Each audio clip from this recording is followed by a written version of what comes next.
les festes de Sant Feliu són una de les festes més conegudes als entorns de l'àrea metropolitana. Són molt viscudes. El seu primer potencial és que són molt viscudes per totes les entitats. Hi ha moltíssimes entitats que fan possible i que protagonitzen aquesta festa.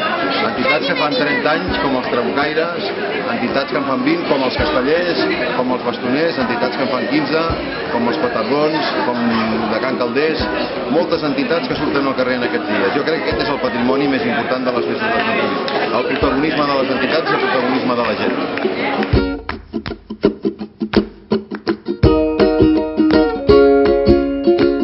Aquest any ha coincidit que hem tingut 6 dies de festa major i la festa major a Sant Feliu, la festa de tardor, és a l'octubre i el que fem és sortir al carrer, estar tothom pendent de quines activitats hi ha i esperant el que és el correfoc, que va ser ahir, que va ser brutal, i una festa amb molta participació, tothom es posa el mocador al coll i totes les colles amenitzen aquestes festes que són molt populars, que són molt de carrer, que són moltes.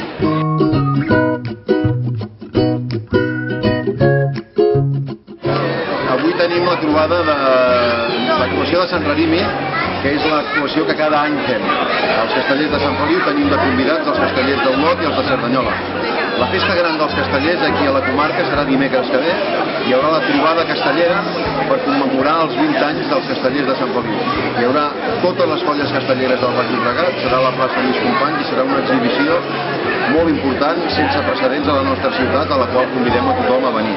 Com deia, són unes festes que convoquen a moltíssima gent dels entorns de la comarca, els entorns de l'àrea metropolitana, pel protagonisme impressionant de tota la gent de Sant Feliu.